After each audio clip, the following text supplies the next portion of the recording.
Welcome in to a updated breaking news story edition of the Clay Edwards Show.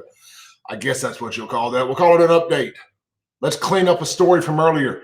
We broke in live time a man who committed suicide at the end of a police pursuit that started in Byram, Mississippi, ended right out here in my backyard in Brandon, Mississippi. Well, it's been a long week for Brandonians, hasn't it? Good Lord. Anyway, made a few mistakes in the early reporting as we speculated a few things and got a few things wrong. So we're going to clean those up and put a button on this story. Let's go to Darkhorse Press. Therese and Morgan have done a great job over here following this story and getting all the details for us.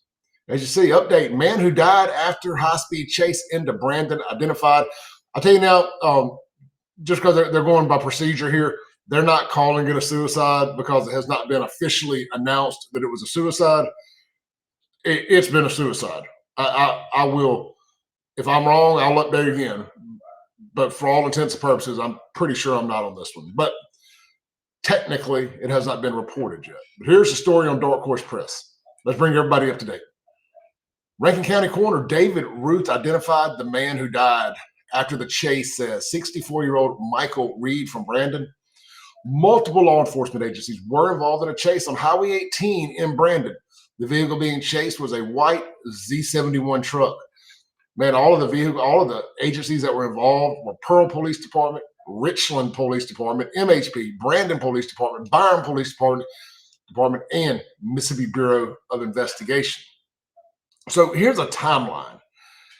All right, let's do this. The chase ended with the suspect deceased on Highway 18 near the Johnson community. I don't know why it's referred to as the Johnson community. I've only been out here a couple of years, but if you get off at Cross Gates and you go north on 18, that's passing the Home Depot, the Pepsi distribution center, like you're heading toward Brandon High School.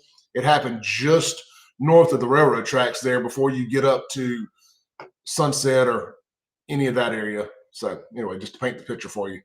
According to Rankin County Sheriff Brian Bailey, the suspect being chased was wanted out of Rankin County for violation of his bond conditions on felony stalking and had been entered into NCIC as a wanted person.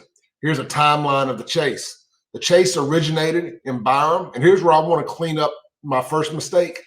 We said that, what we were being told at the time is that it started out as a gunfight between Byram PD and this guy, that he had fired shots at Byram, and that was the jumping off point of this pursuit. That ended up not being true. Hey, thank God we got that one wrong and nobody got hurt in that. So I never have a problem being wrong about that. Byram police got behind a car with a tag that had a bolo and was wanted out of Rankin County for violating his bond conditions on felony stalking. In case you don't know, you don't do this every day like we do. Bolo is be on the lookout. It means, hey, if you see it, stop it on the spot. The driver suspect was allegedly making threats to kill himself and harm his girlfriend. There was also speculation that he had came out here to Brandon and he was allegedly heading to his girlfriend's house, God knows to do what. He clearly had bad intentions based on the way this ended for him at a self-inflicted rate. Byram police attempted to pull over the truck and hold him for Rankin County Sheriff's Department. The suspect ended up speeding away and was chased to Brandon, where he got off on Highway 18 and headed north out towards the Johnson community. The chase ended and the suspect is deceased. Highway 18 was shut down for a matter of time while NBI recreated the crime scene. Very, very sad situation. The chase, we went over who all it involved. Therese has a bunch of good videos here. My boy Bo Rogel also has some videos that you can go back and watch. I'm not going to get into playing all of those here. So big day in Jackson and Brandon, for that matter. It's weird. JPD is the only agency that wasn't involved in that. Not saying they needed to be, but it went right through the capital city. Just weird that they didn't get involved, but neither here nor there. Glad it's over. Glad nobody else got hurt. They're not technically referring to it yet as a suicide, but it was, in fact, a suicide, and they will announce that once NBI completes their investigation, just to make sure 100% that no officer-involved shooting took place here. So we'll see how it all shakes out. Thank you guys for tuning in this afternoon. That was our largest live stream ever. And I've been doing this for 5 years now, doing these live streams and stuff. So thank you all for that. Tune into the radio show tomorrow and every Monday through Friday, 7 a.m. to 9 a.m. Central Standard Time right here in Central Mississippi, a.k.a. Jackson. Also, podcast will be available if you can't listen live every day by 10 a.m.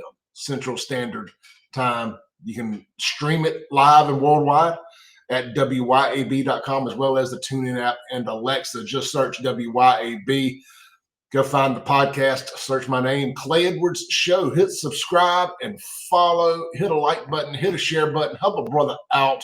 If you like the FAFO shirt, if you're about the F around and find out lifestyle, you can get the shirts. Text me at the number right here on the scroll, or send me an email to my email address there. I can meet up with you locally, or I can ship you a shirt. They're $30 each, plus $5 for shipping and handling. Stay safe, stay blessed, and don't F around, and you won't have to find out.